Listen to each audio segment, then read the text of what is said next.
Doctor soya, അതായത് ഇന്നിപ്പോൾ കോൺഗ്രസ് നേതാവ് നമുക്കറിയാം പി ടി തോമസ് ആണ് ഈ കേസിൽ വളരെ ഒരുപക്ഷെ പി ടിയുടെ അന്ന് ഇടപെടൽ ഇല്ലായിരുന്നെങ്കിൽ ഇതൊക്കെ എങ്ങെത്തുമെന്ന് നമുക്കറിയാം. അപ്പോൾ ഉമാ തോമസ് പറഞ്ഞത് ഇരയ്ക്ക് സംരക്ഷണം ആവശ്യപ്പെടുകയാണ്. അതായത് വളരെ പ്രബലനാണ് ഈ പ്രതി എന്തും ചെയ്യാൻ മടിക്കാത്തവനാണ്. അപ്പോൾ അങ്ങനെ ഈ പുറത്തേക്ക് വരുമ്പോൾ പ്രോസിക്യൂഷനും അതാണ് പറയുന്നത്. പ്രോസിക്യൂഷനും ഇന്ന് കൊടുത്തിരിക്കുന്ന അഫിഡവിറ്റിൽ, സുപ്രീം കോടതിയിൽ നൽകുന്ന അഫിഡവിറ്റിലും അത്തരം കാര്യങ്ങളാണ് സംസ്ഥാന സർക്കാരിന് വേണ്ടിയും പറഞ്ഞിരിക്കുന്നത്. അപ്പോൾ ഈ കേസ് ഇപ്പോൾ അതിൻ്റെ ഭാവി സംബന്ധിച്ചും ഇപ്പോൾ അതിലെ പ്രധാനപ്പെട്ട ഒന്നാം പ്രതി കൂടി പുറത്തേക്ക് ഇറങ്ങുമ്പോൾ എന്തായിരിക്കാം ഇനി നമ്മൾ വരുന്ന ആളുകളിൽ പ്രതീക്ഷിക്കേണ്ടത്? അല്ല, തീർച്ചയായും സമാനതകളില്ലാത്ത ഒരു കുറ്റകൃത്യമായി തന്നെ നമ്മൾ മനസ്സിലാക്കിയ ഒരു കാര്യമാണ്. അതിൽ സമാനതകളില്ലാത്ത ഒരു നിലപാടെടുത്ത ഒരു ഇരയാണ് അല്ലെങ്കിൽ അതിജീവിതയാണ് ഇതിനെ സംബന്ധിച്ചിട്ടുള്ളത്.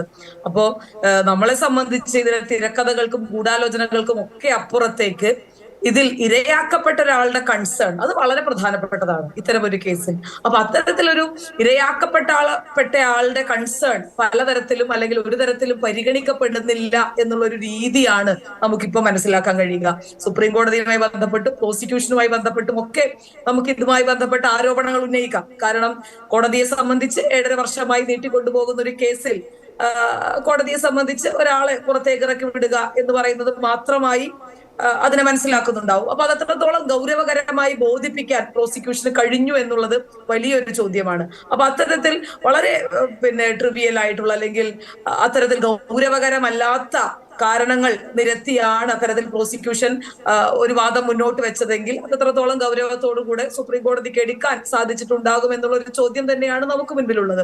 അപ്പൊ അത് തീർച്ചയായും പരിഗണിക്കപ്പെടേണ്ടതാണ്. അത് തീർച്ചയായും കാരണം ഈ മെമ്മറി കാർഡുമായി ബന്ധപ്പെട്ടും അല്ലെങ്കിൽ ദൃശ്യങ്ങളുമായി ബന്ധപ്പെട്ടൊക്കെ ഒരുപാട് ഗൂഢാലോചനകളും തിരക്കഥകളും ആരോപണങ്ങളും ഒക്കെ നിലനിൽക്കുന്നുണ്ട്.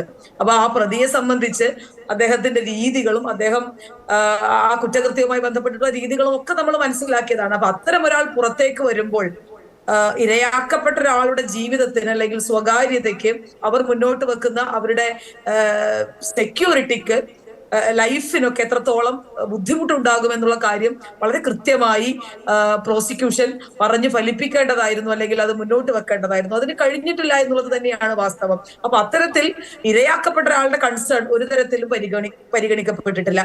പിന്നീട് നമ്മൾ ഈ പറയുന്നത് പോലെ കോടതിയെ സംബന്ധിച്ച് അതിന് സ്വാഭാവികതയായി ഒരുപക്ഷെ കോടതി മനസ്സിലാക്കിയേക്കാം.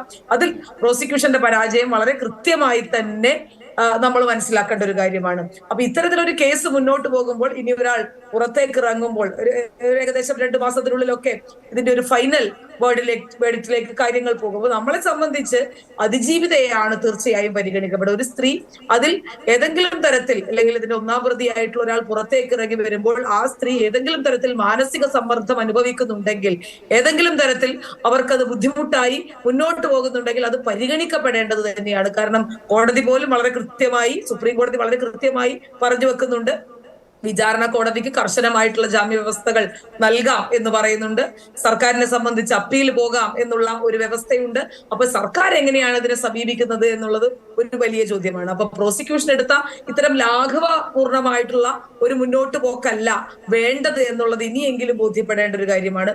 വളരെ കൃത്യമായിട്ട് കർശനമായ ജാമ്യ വ്യവസ്ഥകൾ കൊടുത്തുകൊണ്ട് അല്ലെങ്കിൽ ഈ പറയുന്നത് പോലെ അപ്പീൽ എന്ന് പറയുന്നത് വലിയ സാധ്യതയുള്ള ഒരു കാര്യമാണ്. അപ്പൊ അത്തരത്തിലുള്ള കാര്യങ്ങൾ വളരെ കർശനമായി ഗവൺമെന്റ് ഭരണകൂടം വളരെ കൃത്യമായി അത് മുന്നോട്ട് വെക്കാൻ തയ്യാറാകേണ്ടതുമാണ്. കാരണം കേരളത്തെ സംബന്ധിച്ച് ഇതിൽ ഞാൻ പറയുന്നത് പോലെ ഇതിൽ രാഷ്ട്രീയ ഗൂഢാലോചനയുടെ അല്ലെങ്കിൽ മറ്റു തരത്തിലുള്ള നമ്മൾക്ക് ഹേമ കമ്മിറ്റി റിപ്പോർട്ടൊക്കെ പുറത്തു വന്നിട്ടുള്ള ഒരു സാഹചര്യമുണ്ട്. അപ്പൊ അതുമായൊക്കെ ബന്ധപ്പെട്ട് ഇതിലെ പവർ അല്ലെങ്കിൽ അതിന്റെ കോക്കസിനെ പറ്റിയും മാഫിയയെ പറ്റിയും അധോലോകത്തെ പറ്റിയും ഒക്കെയുള്ള ചർച്ചകൾ നടക്കുന്നുണ്ട്. അപ്പൊ അത്തരത്തിലുള്ള ഒരു കാര്യത്തിലേക്കുമല്ല, എന്താണ് ഇതിൽ ആരാണ് യഥാർത്ഥത്തിൽ അഫക്റ്റഡ് ആയിട്ടുള്ള ഒരാൾ, ആ അഫക്റ്റഡ് ആയിട്ടുള്ള ഒരാളെ കേൾക്കാനുള്ള അല്ലെങ്കിൽ അയാളുടെ കൺസേൺ മാത്രമാണ് പരിഹരിക്കപ്പെടേണ്ടത്. അല്ലെങ്കിൽ മറ്റുള്ള കൺസേണിനൊക്കെ അപ്പുറത്തേക്ക് ആരാണോ അഫക്റ്റഡ് അയാളെ പരിഗണിക്കാനുള്ള, അയാളുടെ കൺസേൺ കേൾക്കാനുള്ള, അയാളെ മാത്രം കേട്ടുകൊണ്ട് മുന്നോട്ട് പോകേണ്ട ഒരു സാഹചര്യം തന്നെയാണ് എല്ലാ കാലത്തും ഉള്ളത്. കാരണം ഞാൻ നേരത്തെ സമാനതകളില്ല എന്ന് പറയുന്നത് വെറുതെ അല്ല. കാരണം അത്തരത്തിൽ വലിയ